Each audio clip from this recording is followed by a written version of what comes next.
All right, so we will now get started. So I want to welcome all of you to our virtual Pasadena Senior Center and our Cultural Thursdays program. We're a grab bag of arts and culture topics on Thursdays. I'm Annie Lasky, the events director at the Senior Center. Thank you for joining us today. I want especially to welcome those of you who are joining us for the first time. I'm glad you found us, and I hope you continue coming to our programs. The Pasadena Senior Center is a recreation and resource center.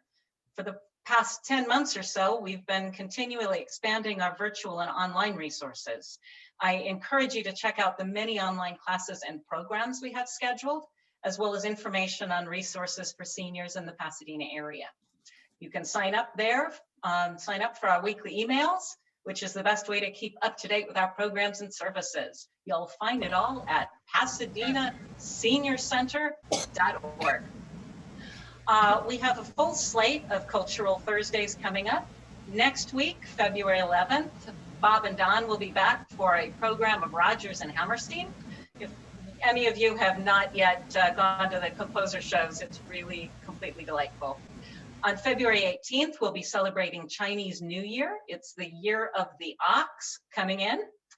On February 25th, in honor of Black History Month, we'll have a conversation with playwright, actress, and director June Carroll. So the Pasadena Senior Center, for those of you who don't know this, is an independent nonprofit organization. We're donor and member supported. Our members are our lifeblood, so we thank you so much, those of you who are members. Those of you who are not currently members, we encourage you to think about joining. People like you help us provide programs such as this one. Just a little bit of housekeeping. Your microphones will be muted during the presentation. You'll have the opportunity to unmute during the Q&A afterwards. Feel free to use the chat function during the presentation for questions or comments, and then we'll address them later in the Q&A. Now to the program. Eleanor Schrader, our speaker today, is an award-winning educator, lecturer, and author. She's also, full disclosure, someone I've known for over 20 years. She lectures worldwide on the history of architecture, interiors, and decorative arts, and leads art and architecture tours throughout the world. She has been named a distinguished instructor of design history at UCLA Extension. She's also Professor Emeritus of Art and Architectural History at Santa Monica College. She has done graduate work in Fine and Decorative Arts at Sotheby's Institute in London and New York, and served as Design Review Commissioner for the City of Beverly Hills. She's the co-author of, I believe, a recently published book, Master Architects of Southern California, 1920 to 1940, Wallace Neff. I am also pleased to announce that Eleanor will be our next Master Series lecturer with a 7-lecture art history series starting March 16th. We'll be looking at the nexus of art and design in cultures ranging from ancient Egypt to post-war America. So now, please welcome Eleanor Schrader. Sorry, I know her 20 years ago. We've been together for so long, Annie. I still do it. It's Eleanor Schrader. So now let's welcome Eleanor Schrader, and I will. Are you spotlighted as well? I'm going to turn on my screen, and Annie, thank you so much for that really nice introduction. So very sweet of you, and it's been my great pleasure. I was just thinking how long it's been. I've been at UCLA for 20 years, so that's about how long we've known each other, as I started doing tours for my students when you were at the Los Angeles Conservancy. And the Pasadena group is so lucky to have you. You are just the best, and I'm so thankful not only for our friendship, but to meet some new friends today. So thank you, everybody, for joining me today. All right, well, I'm going to take you through lots of stories of St. Valentine's and all sorts of history that we've got around it. Not everything is completely clear. There's a lot of disputed issues, but I'm going to tell you all the stories anyway, because this is meant for fun, and we'll eventually wind up with the most important part of Valentine's Day, which is chocolate. Okay. All right. All right. So yes, please do go ahead and ask questions. I will have some time at the end of our talk today. And Annie, I will also keep an eye on if anybody is joining, I'll make sure they get in. All right. So yes. So everybody Actually, that's okay, Eleanor. I will make sure they Oh, get okay. it. You don't have to watch it. Okay. No worries. It's nice to have somebody take care of that then. So whatever you need, Annie, I'm here for you. All right, great. Okay, well, again, everybody, there's the chat box, and so go ahead and ask your questions. And once in a while, there's something that comes up, which is just such a perfect question that we might go down a little side road, and that's okay. Generally, I wait until the end, but sometimes you trigger something in my chocolate-induced brain, and then we're good then. Okay. All right, so I've got about 30 slides to show you of not only the history, but all of some of the legends around it, the first love letter from a Valentine's Day perspective, and all sorts of wonderful stories for you. All right, so there is a lot of mystery surrounding the history of Valentine's Day, and I'll tell you some of the stories which might have been disputed by various scholars, but still they're great stories, and it all adds into the interest around St. Valentine's Day. So here we have a picture of what we think maybe St. Valentine might have looked like, but nobody really knows. The holiday contains connections to both Christian and ancient Roman traditions. The Catholic Church acknowledges 3 Saint Valentines or Valentinus, all of whom were martyrs.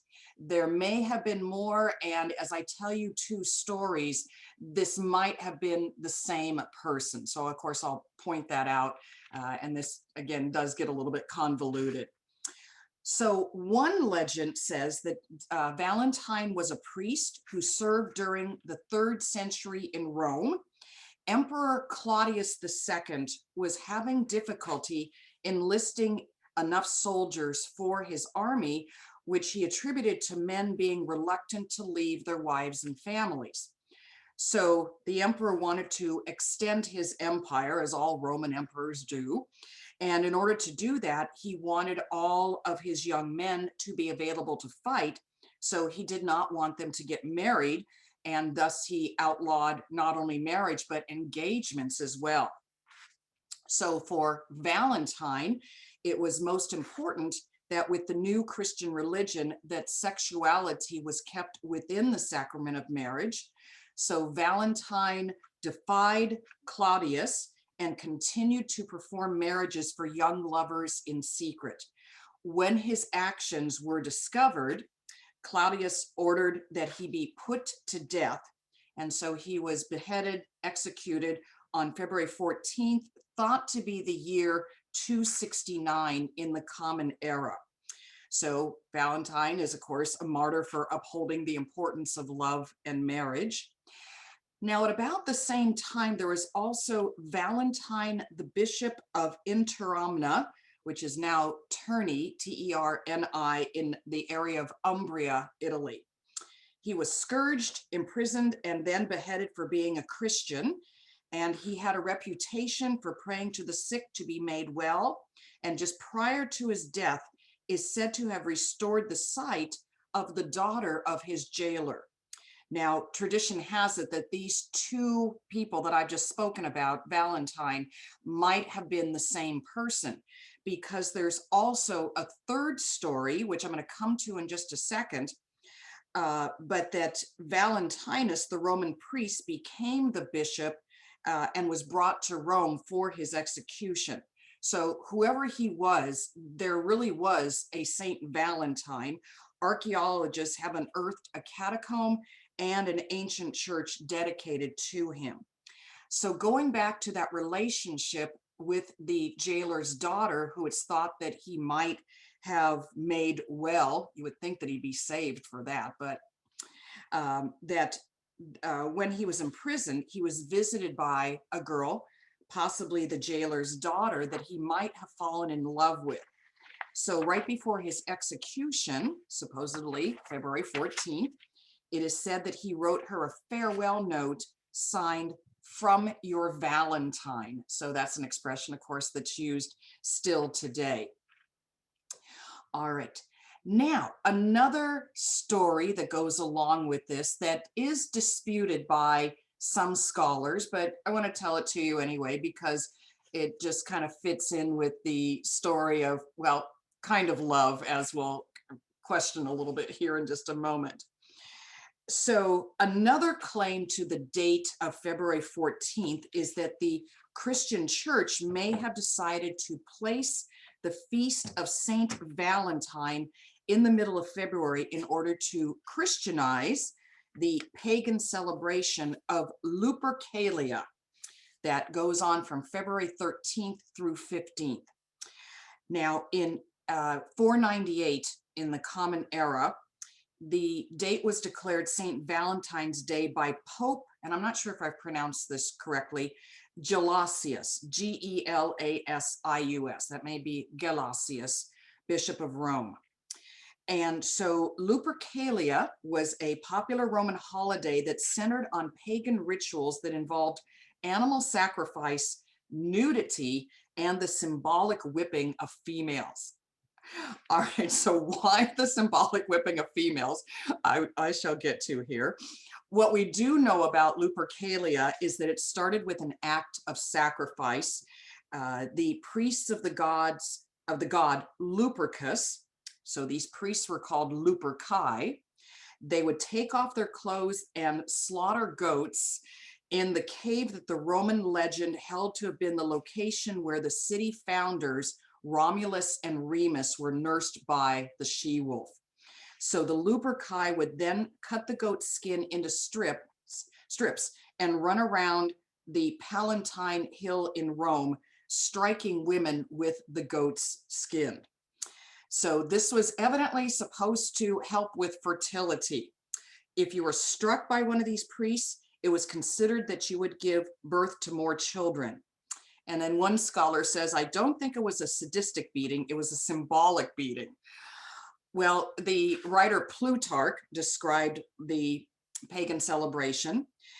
At this time, many of the noble youths run up and down through the city naked, for sport and laughter, striking those they meet with shaggy thongs. And many women of rank also purposely get into the way, and like children at school present their hands to be struck, believing that the pregnant will thus be helped in delivery and will help the barren to pregnancy. Good God, I think I'll take dinner and a movie instead. Okay, for Valentine's Day. So we see this even in Roman mosaics of the woman being whipped. But again, all right. So Saint Valentine is the patron saint of couples who are engaged, beekeepers, epilepsy, fainting, happy marriages, love, plague, travelers, and young people. So why is Saint Valentine associated with epilepsy? This is what I love to do, is to research. And so what I found is that there evidently is a phonetic similarity in the German language between the words fallen and Valentine. And I'm not even going to try to pronounce them. So evidently, as you are having an epileptic attack and you fall, here is Saint Valentine to help you up. So this led to the connection in German-speaking areas, and also the term Saint Valentine's illness and Saint Valentine's affliction for epilepsy. Okay. Now, there are various churches that claim that they have the bones of Saint Valentine or the skull of Saint Valentine. There is one in Dublin, Ireland, that Pope Gregory the 16th in 1836 sent as a gift to this church a small vessel tinged with Saint Valentine's blood. And so this gift is now in the Whitefriar Street Church here.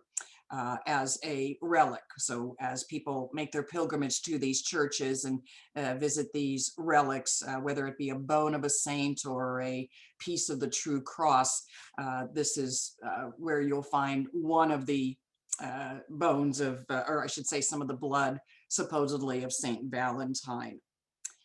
Okay.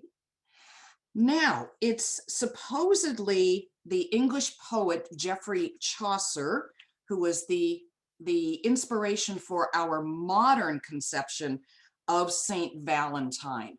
In 1382, Chaucer, who lived 1343 to 1400, wrote in his poem called Parliament of Fowls. So in this poem, the scene is set where the narrator, after passing through a dark temple, steps into the sunlight, and nature is convening a meeting where all the birds choose their mates. So evidently, according to tradition, February is when all the birds select their mates, and so February 14th fits right in there. Now the poem reads, "For this was on Saint Valentine's Day, when every bird cometh there to choose his mate." And then it goes on, "And that so huge a noise the birds do make, that earth and sea and tree and every lake, so full it was, there was hardly space for me to stand, so full was all the place." And then the poem concludes by invoking Saint Valentine and promising that the winter will end. "Saint Valentine that has been set on high, thus sing the many birds all for thy sake. Now welcome summer with the sun in sky, that hast this wintry weather overshake." So perhaps this is why the Brits call a young girl a bird. And one thing I love about being with a group such as the Pasadena Seniors, I'm sorry, I probably messed up the name of the society, sorry, Senior Center, is that I don't have to explain the old Beatles song, "This Bird Has Flown." So if I try to explain that to some of my younger students, they have no idea, first of all, who even the Beatles are. So you might remember in Norwegian Wood, the song, "This Bird Has Flown." He's speaking about a young girl. Okay. Well, speaking of birds, the dove was sacred to the Roman goddess Venus because it chooses a mate for life, and because both the male and the female raise the young. And here's another image of Venus holding the one bird as a pair. Now, the earliest surviving Valentine was written in 1415 by Charles, Duke of Orleans, to his wife when he was being held in the Tower of London following his capture at the Battle of Agincourt, or I don't speak French very well, Agincourt, in the 100 Years' War between France and England. So before I read you parts of it, here's where he had married Bonnie, his wife of Armagnac. And then here is from an illustrated manuscript, he being imprisoned in the Tower of London. Here is the whole page, and you can see in these illustrated manuscripts how beautifully painted and illustrated they are. And so here's a blow up of that image in the center. And the letter reads, "I am already sick with love." In other words, he's lovesick. "My very gentle Valentine, since for me you were born too soon, and I for you was born too late. God forgives him who has estranged me from you for the whole year." Well, he was imprisoned for 25 years. He was never able to see his wife's reaction to the letter, nor his wife. And unfortunately, nor were they able to have any children. So here is an example of a letter that was written by him. I am having a little bit of problems finding the exact letter. So I have chosen to give you what is thought to be the letter, but then Others have said this is not the actual letter. I'd have to go to the British Library to figure out exactly which one is which. However, we have this really beautiful writing, this beautiful script here, and the heart. So I chose to bring this one to you. It seems like an appropriate writing. All right, so this is some of his letters are now in the manuscript collection of the British Library in London. Now, here's another letter. This previous one of Charles to his wife was 1415. Here is another one written in the English language in 1477, written by Marjorie Bruce to her fiance, John Paston, describing John as her right well-beloved Valentine. You can see that it has kind of been made larger here. She tells him that she's not in good health of body nor of heart, nor shall I be until I hear from you. And she goes on to explain that her mother had tried to persuade her father to increase her dowry, so far unsuccessfully. However, she goes on to say that if John loves her, he will marry her anyway. And it says, but if you love me as I trust verily that you do, you will not leave me therefore. And there is a happy ending to this story. They did eventually get married. So there's a lot of great collection at the British Library of these English correspondences. And this is one of the ways in which we know what life was like through these very wonderful letters. Okay. So now by the 15th century, Valentine's Day had evolved into an occasion which lovers offered flowers, sweets, and greeting cards to each other, and Valentine became another name for one's sweetheart. Started to be really more celebrated around the 17th century. By the middle of the 18th, it was common for friends and lovers of all social classes to exchange small tokens of affection or handwritten notes. And by 1900, these printed cards that I'll show you a little bit later on began to replace written letters due to improvements in printing technology.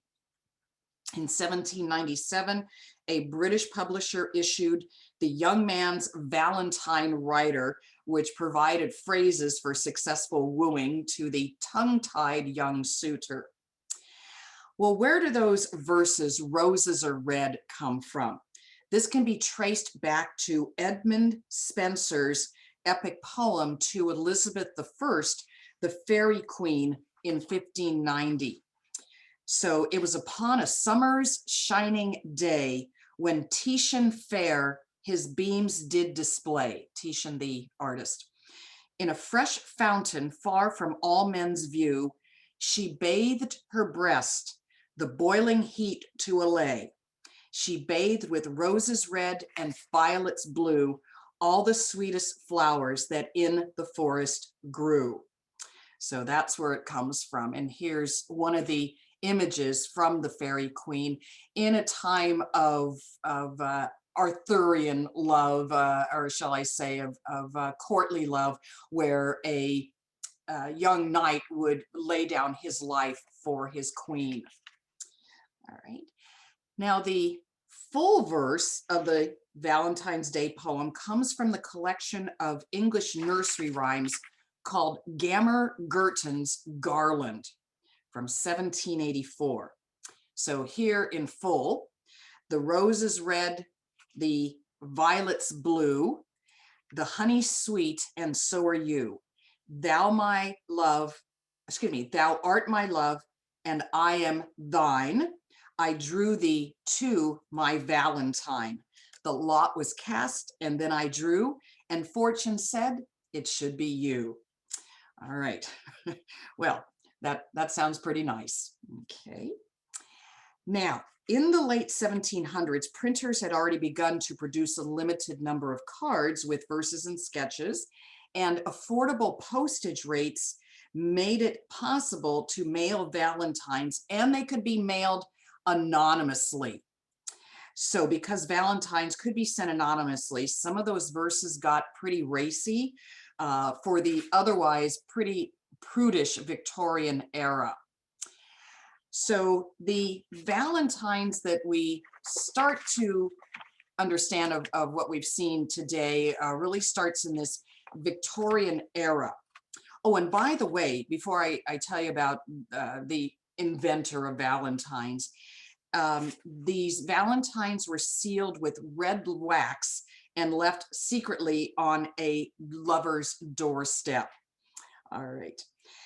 Now, the first mass-produced Valentines of embossed paper lace were produced in the late 1840s by Esther Howland. So that's why I've called this a Howland Valentine. She was from Worcester, Massachusetts. She's considered to be the mother of the American Valentine. She had received an ornate English Valentine from a business associate of her father's, and so she began a business named the New England Valentine Company by importing paper lace and decorations from England. She added accordion pleating and collage decorations, turning one floor of her home into a factory with an all-female assembly line. Now, she was hoping to get enough orders of $200, and again, keep in mind, this is 1847. She got $5,000 worth at first, and eventually she started grossing $100,000 in Valentines. Would love to see that assembly line, and would love to see her house with the money that she earned from that. According to the Greeting Card Association, about 1 billion Valentine's Day cards are sent worldwide each year. Even with the internet, they still have Valentines. Second only to about 2 billion Christmas cards sent each year. And that statistic is from about 10 years ago, so that might have changed a little bit here. You could even have a banknote, of course, you know, not a real banknote, that would give you 1,000 thrills from your Valentine. Okay, all right. Very good. All right, so some of the most famous love sonnets are printed on those cards. Elizabeth Barrett Browning wrote, "How do I love thee? Let me count the ways. I love thee to the depth and breadth and height my soul could reach." And Robert Burns wrote in his poem, "To Celia, drink to me only with thine eyes, and I will pledge with mine." Shakespeare's Love Sonnet 18 asks, "How shall I compare thee to a summer's day? Thou art more lovely and more temperate." And I've got to add a piece from Dorothy Parker, she of the fabulous wit. This is called One Perfect Rose. "A single flower he sent me since we met. All tenderly his messenger he chose. Deep hearted pure, with scented dew still wet. One perfect rose. I know the language of the floweret. My fragile leaves," it said, "his heart enclose. One long love long has taken for his amulet, one perfect rose. Why is it that no one ever sent me yet one perfect limousine, do you suppose?" I love that. No, it's always my luck just to get one perfect rose. All right. And so speaking of roses, red roses are the most important flower associated with Valentine's Day. Flowers were symbolic of love even before there was a Saint Valentine. The Roman god Bacchus, god of wine and joy, and Venus, goddess of love and beauty, both considered the beauty and fragrance of flowers to be tied with romance and love. And Cleopatra covered the floor with roses before receiving Mark Antony. So here she is on her barge filled with all sorts of beautiful roses. Okay. Now, oops, I'm sorry, before we get to that one, that's such a fun one here. Oh, actually, let me go here now. Okay. Now, there's also something called a vinegar Valentine. So to kind of take the the air out of the balloon here of how beautiful some of these sonnets are. Some of these Valentines called Vinegar Valentines could be rather rude.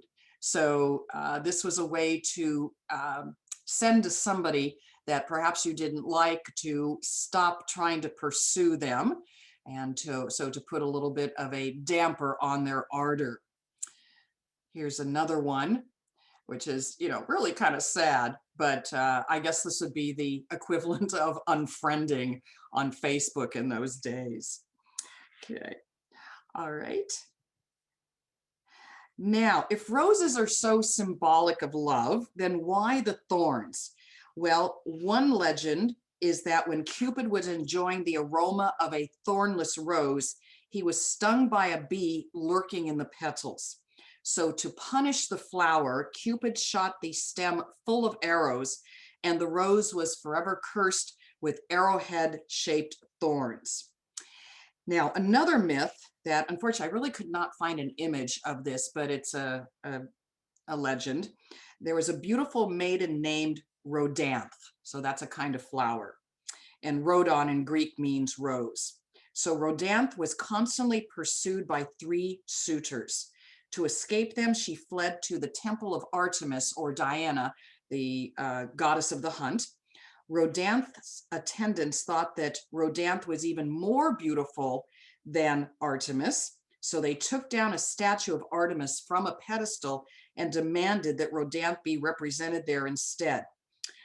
Her brother Apollo, god of light, was angered by the insult to his twin sister, his twin sister Artemis, so he turned Rhodanth into a rose and her attendants into thorns. Okay. All right, so these images here of Cupid, he is in some images more of an adult, but as we'll see in just a few moments, because of kind of Victorian prudishness, he'll be turned into more of a little fat baby called a putto, P-U-T-T-O, which are those little fat cherub angels in Italian art. And so here again is poor little Cupid, now as a little bit younger fellow, being disarmed. And this was a topic in Victorian art quite often that we will see as in the pre-Raphaelite group of artists and others of the time. Okay. Now, flowers themselves have long held symbolic meanings, and proper Victorians knew all the hidden meanings of flowers and gave flowers based upon those meanings. So here are just a few of them. Purple lilacs symbolize the first blush of love. Morning glories represent love in vain. Gardenias mean secret love. Lilies of the valley signify a desire to make up. Roses, of course, are rife with symbolism, and the giver had to be very careful of the message given. There's many, many stories of where red roses were sent to someone and a jealous lover was not happy about that. So, of course, red roses represent passion. Yellow roses mean friendship. Orange roses represent desire. Tulip colors also held meanings. Red for undying love. White meant one-sided love, and blue meant faithfulness. Now, also, birds will have meanings. So at this Victorian time, young girls in the United States and England believed that they could tell what men they would marry depending upon the type of bird they first saw on Valentine's Day. If they saw a blackbird, they would marry a clergyman. If they saw a robin redbreast, they'd marry a sailor. If a goldfinch, a rich man. A sparrow meant that you would marry a farmer. A bluebird indicated that you would marry a happy man, and a crossbill meant an argumentative man. And if she saw a dove, she would marry a good man, but be careful of the woodpecker. If you saw a woodpecker, you weren't going to get married. Okay. All right. So now some of the other symbols associated with Valentine's Day: hearts and arrows. Of course, we'd find these in cards and candy and toys. So the heart is a symbol of both love and vulnerability. You always run the risk of being rejected in love. So a piercing arrow is a symbol of the vulnerability of love. And then how did the heart get its shape? In the 12th century, physicians believed that the heart was the seat of love and affection in the human body. Well, now we know it's the brain, but the shape of the human heart does not look like the stylized symbol that you see on the right-hand side in the Roman coin. It could represent the silphium seed, which is shaped like a heart. And in ancient times, it was used as an herbal contraceptive, but it was also used to treat mental illness. Well, sometimes, perhaps tying it to the madness of love. All right. Now, the heart could also be considered to depict features of the female body. In Pompeii, brothels conveyed their business via heart-shaped symbols depicting parts of the female anatomy. And also, I've read that perhaps a swan, as they touch necks in a courting ritual, and touch their bills against each other, that might be another reason why the shape of the heart. And also the color of blood. At one time, people thought that the heart, which of course pumps blood, went to the part of the body that felt love.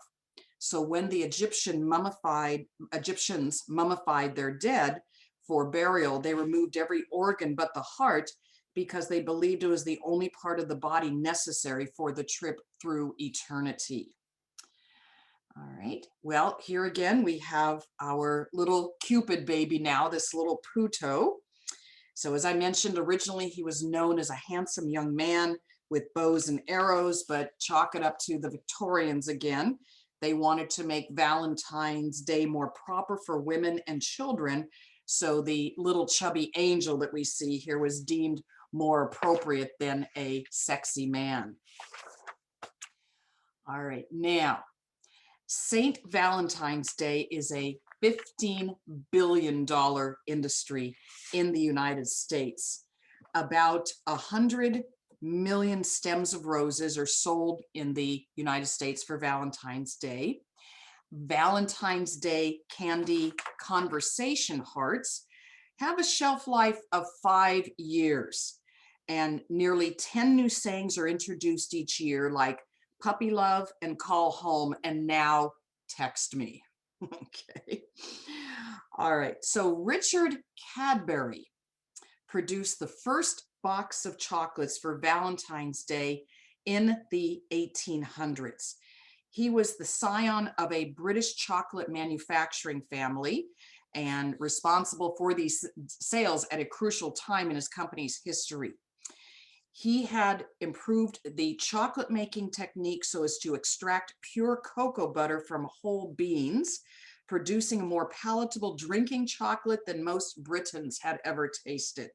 So this resulted in an excess of cocoa butter, which he used to produce many more varieties of what was then called eating chocolate. So he saw a great marketing opportunity for the new chocolates, started to sell them in beautifully decorated boxes that he himself designed. And so industrialization, of course, made this much easier. We have See's candy, Whitman's candy, Hershey's, it goes on and on and on and on. Now, researchers have found that when we fall in love, a chemical is produced in the brain called phenethylamine. That took me a while to practice, phenethylamine, which gives us that happy feeling that when we're in love. And so guess what chemical is found in chocolate? Phenethylamine. That's what makes you happy then. Now, continuing on a little bit with Richard Cadbury, he didn't actually patent the heart-shaped box, but it's thought that he was the first one to produce one. He marketed the boxes as having a dual purpose. When the chocolates had all been eaten, the box itself was so pretty that it could be used again and again to store mementos, from locks of hair to love letters. And they became increasingly elaborate until the outbreak of World War II, when sugar was rationed and Valentine's Day celebrations were scaled down. But of course, you know, we all have those treasured family heirlooms of some sort of box or from a past lover that has given us these boxes of candy. And so with that quick run through of Valentine's Day, I wish all of you a very happy Valentine's Day on the 14th, and I hope you have lots of chocolate or candy hearts or roses or whatever your heart desires. So thank you so much for joining me today, and let me open it up to any questions or anything you want to add in. And I do see one comment. Somebody was your ancestor. Tell me, Sally, who was your ancestor? I've made it so that you're able to unmute yourself, and Okay. actually, Eleanor, if you want to unshare your screen so that we can see the gallery. Absolutely. And while Sally works to unmute herself. There we go. Okay. And it was Howland, the Valentine. Oh, interesting. So you are descended from the mother of Valentine's Day. All right. How interesting. Thank you. Okay. Oh, yes, these are, you know, so much fun, all of these Valentines. And of course, we all remember when we were kids waiting for those paper Valentines to come. All right. Yeah, the Howlands came on the Mayflower, and they were in the whaling business in New Bedford, Massachusetts. And so she has to be one of us. Yes. But I had no idea that she created the first Valentine. That's exciting. Isn't that wonderful? And that she made so much money off of this too. She was hoping for $200 in orders, and she sets up an assembly line in her home, and she was raking in $100,000 in the 1850s. Wow. Well, they were business people. Yes. One of her other relatives became Hetty Green, the Witch of Wall Street. Oh my goodness. It's a very interesting family. You are an entrepreneurial family. I love that. All right, great, thank you. Okay. Yes, the Lacy doilies, those are so much fun. You know, now the cards are so expensive. You know, so I guess we all kind of text each other or call each other for Valentine's Day now. Yes. All right. Do we have any questions? Anybody? Either put it in the chat or just, you know. It says we can't start our videos because the host has stopped it. Can we start them? Oh, I didn't realize that I had done that. So let me see if I can do an overall thing. Otherwise, I'll just go down and let's see. Allow. Okay, well, I'm just as we're talking, I'm just going to give everybody an invite to take to put their video on. You do not have to accept this invite, but I have no idea why it won't let you. So I'll just do that now. I'm looking too. I don't know how that's done. Yeah, I've never seen that happen before. So I'll just start doing that. So ask other questions. Ooh, somebody makes their own Valentine's cards. Do you sell them someplace, or these are just lovely little cards to friends? I make it for my friends and family, and I enjoy them a lot. Because I put pearls and all kinds of stuff, hearts, and it's very, very stress reliever for me. So it's something that I look forward every year, and I mail them or I will give it to them. How lovely. Or sometimes I'll take it to the senior center. Nice, nice. Oh, great. I make my own Valentines. Yeah, I figured you did. Yes. So, yeah, and you have sent me some really beautiful cards too, Annie. You are so talented. So, she knows it. I paid her to say that. Oh my goodness. All right. Other questions? Okay. Thank you so much. I appreciate that. This was fun to put together. I really enjoyed it. And you know, I'm never done researching. I see something, I want to go down some other rabbit hole. So there's so much more that we could talk about. But this was so nice to have all of you here. Thank you. Oh, excuse me. Can I say something? Sure. Can I say something? Yeah. Did you guys record this so we can revisit it and watch it again? Yes, if you can go ahead and email me, Annie, L-A-N-N-I-E, I'll put it in the thing. You may chat? already have, so Annie L at PasadenaSeniorCenter.org. And we'll send you a recording that will be available just to watch, not to download, and for a limited time, like about a week, so that you can take a look at it again. Thank you. And I'll put that as soon as I finish letting everybody know that they can turn on the video. Yeah, the mysteries of Zoom. Stuff happens to me all the time. It's like I have no idea where something came from. But Yeah. you know, what a great thing that we've been able to use. So this has kept us connected. Oh, it looks like Sally's trying to say something there. Sally, yeah. I just wanted to share something. I used to get these beautiful greetings for all different occasions from my niece. It's called Jackie Lawson. It's an internet company in England. And so when COVID came, I decided to join. It's a yearly subscription. Ah. Not very much at all, considering how much money you save on cards.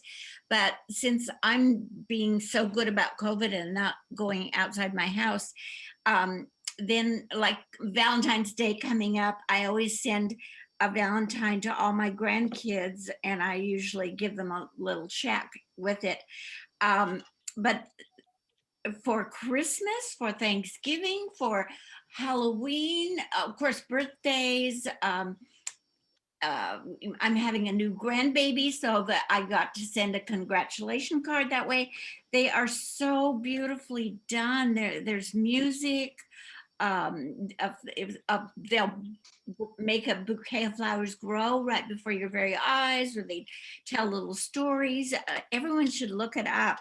And I just noticed that since I last ordered from them, I think at Christmas time, they now have included a way you could send a gift card with your, I haven't checked what the gift cards are for, but I remember the first time I got one, and it was a Christmas tree being decorated, and went on and on and on forever. And another one was an Advent calendar that you opened every day of Advent. It's a lovely They're idea. beautiful cards, aren't they? Yes. I think there's the spelling is Jackie Lawson, but is it Jacquie Yes. maybe? Yes. Yes. Yeah, and they have these lovely cards, Jacquie Lawson, I believe that is. Right. Oh yes, they're beautiful, aren't they? And it's a nice Ah. nice thing to receive Yes. and to give and to give.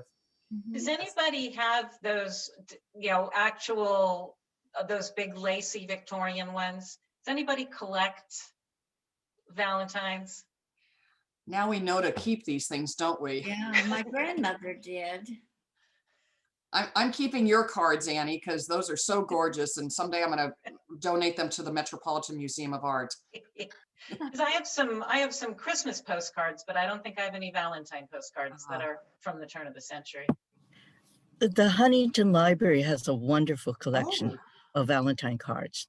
So wow. I don't know if they put in any of it online, but you probably can do an inquiry, on the Ooh, Huntington.org site. yes. They have both Christmas and Valentine's, but especially American Valentines. How wonderful. Some of those Victorian cards, they're They were really spectacular. It's like, what? They had time. I guess they had a lot of time to do this job. yes, yeah. Very intricate, and like 3D, before there was 3D. It's interesting to see the cultural differences of the time as well.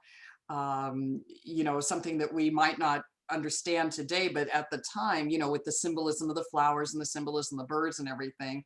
And there's a couple that I'm thinking of where a bird has looks like it needs a little resuscitation from another bird because it's fallen into a cup of wine. And this poor drunken bird. I'm still scarred by the crossbills. If you run into a crossbill, which is, I think that one of these really huge birds that looks kind of prehistoric. It's like, when's the last time somebody saw a crossbill? And I forgot what that means. You're going to marry an argumentative man. I'm going to stay away from lakes and rivers. Hey, so Deborah has an interesting question. She says, you know, do you see that about the lace doilies? What were they used for before they were put on cards? Do you know? I ran across something. What was it possibly as like a, what do you call them? Something to put your drink on? My grandmother used, they put them under a pastry, like you'd have a little plate and then Yes. the lace doily and then your own individual little tart or something. My grandmother used them that way. Oh, Well, at the Pasadena Senior Center, we still always use paper doilies for That's to nice. put under, you know, to put on trays. So paper doilies, yes. Lace nice. doilies, you know. So I don't know when paper doilies would have been invented. You know, and I remember reading something about it. I don't remember when it was invented, but I think some of that time frame of the Victorian era. What kind of comes to mind is maybe as more things were printable, as we've got more, well, we've got electricity, first of all, in the Victorian era. It kind of made me think about the paper dolls that we would cut out too. And the one in the middle was always like, no, that's wrong. I didn't get that right. So, you know, it was always fun to play with doilies when we were kids too, and kind of make little hearts out of them. So that'd be interesting to find out the history of the doily. Yeah, there you go, Eleanor. Give me one more topic to talk about. Yeah. All right. Do we have any other questions? Otherwise, I think we'll just, all right. So thank you, Eleanor. Thank you for being here. Thank you. It was my Thank you great very- joy to meet all of you today. Thank you, and I'll see you again soon. Yeah, I'll Soon. see you. Thank you. Thank you, so everybody. much, everyone. Have a Happy good afternoon. Valentine's Day. Happy Valentine.